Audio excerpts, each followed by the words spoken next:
So far this NBA season, I feel like we've been seeing a shift. A lot of the older NBA stars are starting to fall off a little bit in their production, while a lot of younger guys are really starting to take hold of where they stand in the league.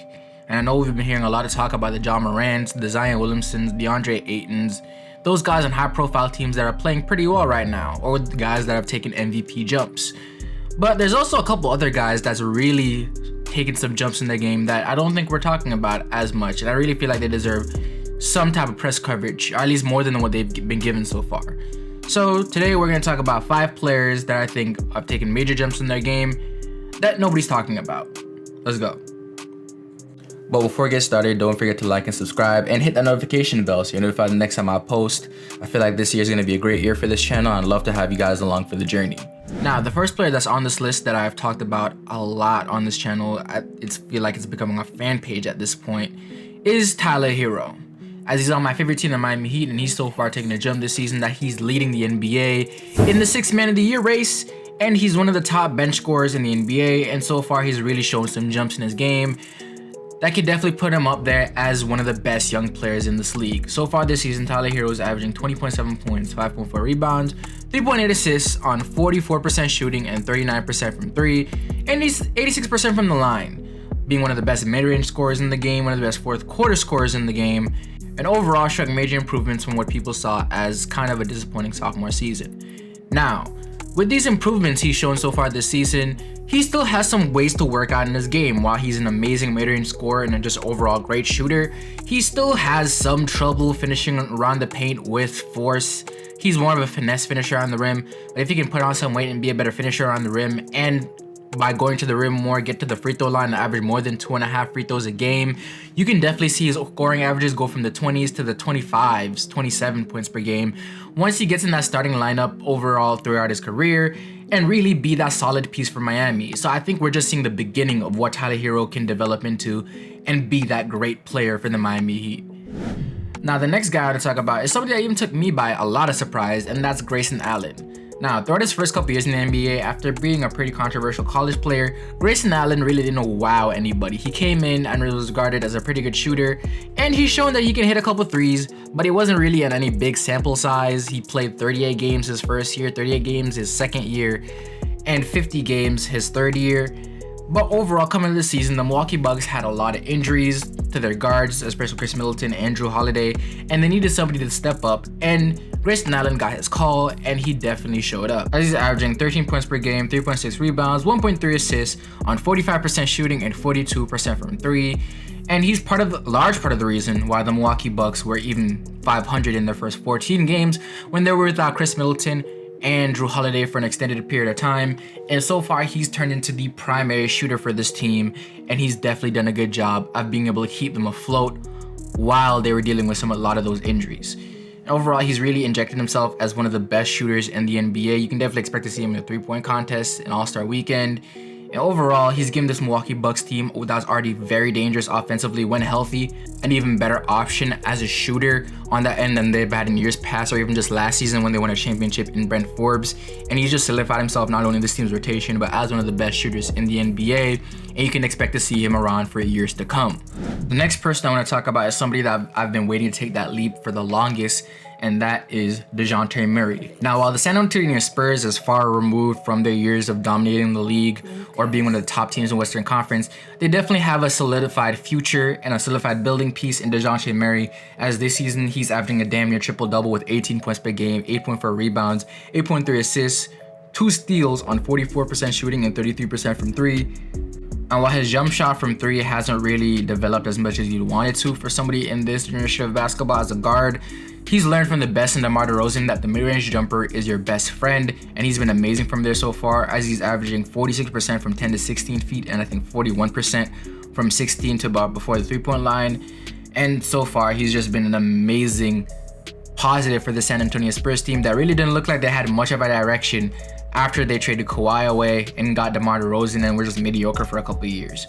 But they've shown that they have an amazing future with not only him, but Derek White, Lonnie Walker, Keldon Johnson developing nicely so far this season. While you don't expect them to be at the top of the league in the next 2-3 years, you can definitely see that they have a lot of potential and a lot of assets that they can move around to gain some really good players and be back to the top of the league very, very soon.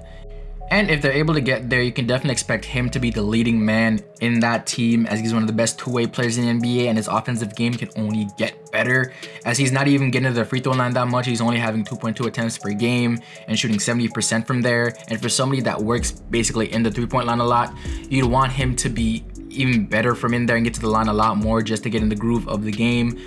But once he gets better there and that three ball probably develops a little bit more, his offensive game will not only be some of the best in the league, but his defense is also already at that level, as he's already been an all defensive team player in the NBA. And he's, I think, one of the only guards, in my opinion, that can win a Defensive Player of the Year award as a guard in the NBA right now.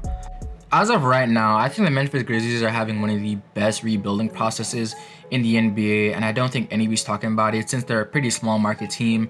But right now, in the past 8 games without their best player in Ja Morant, they've still gone 7-1, and a large part of that is because of this guy right here in Desmond Banes, who so far this season is averaging 16.4 points per game, 4.3 rebounds, 2.1 assists, 1 steal per game, on 46% shooting and 40% from 3. And being a guard that's around 6'5" and his size, and being that good of a defender so far in his career, he's the perfect guy to have next to a Ja Morant that you probably kind of have to hide a little bit on the defensive end because of his slight frame.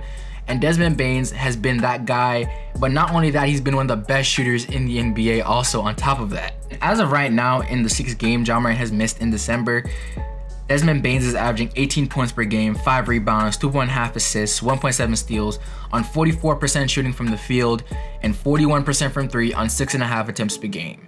He's literally been the guy keeping them afloat on the offensive end, and he's basically made himself an untouchable candidate for the Memphis Grizzlies when they're starting to look to move some of their pieces to bring in all-stars to play next to Ja Morant in hopefully the very near future. And having a guy like him next to Ja Morant that can definitely guard the best guards in the NBA and at least let you hide Ja Morant a little bit is perfectly what the Memphis Grizzlies need.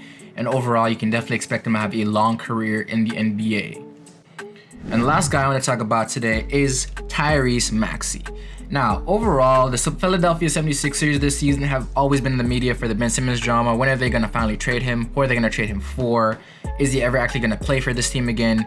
And sadly, they've had a guy that in Tyrese Maxey that's slowly developing into an all-star in the very near future, and in what they've been waiting for the entire time while having Ben Simmons, and that's a guard that can not only get his own shot, but play make a little bit and just be there next to Embiid and space the floor a little bit. And Tyrese Maxey so far this season averaging 16.4 points on 4.6 assists, 3.7 rebounds, and 46% from the field and 37% from 3. Overall this year, he's taken a major jump from his rookie numbers, which was just 8 points per game, 2 assists, 1.7 rebounds on 46% shooting and 30% from 3.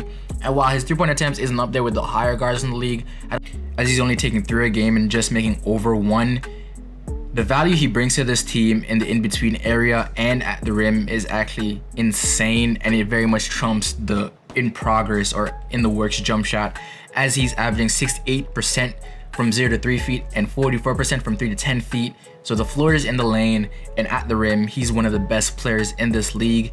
And while the jumper is a work in progress, you have to realize he's only 21 years old and in his second year in the NBA, and to take this big a leap in just his second year and given the opportunity with Ben Simmons being a big baby, so far in just 26 games, he's at 897 minutes played, while in his first season, in 61 games played, he had 935. He's almost trumped that in less than half the games played so far this season.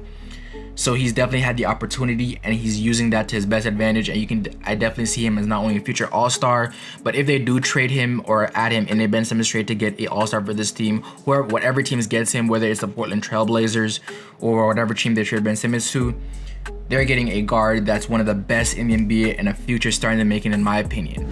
But with that being said, let me know what you guys think for so far. Is there anybody else I really left off the list? Well, I can't really say that since I literally only said there's 5 players on this list. So let me know somebody else that you think should definitely be on this list. Does your team have a guy that really took a leap this year? That being said, check out my Twitter.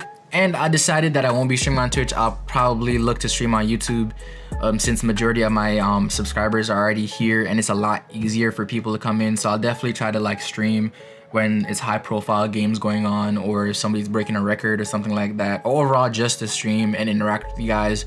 But with that being said, this is FLB. That's my time, and I'm out.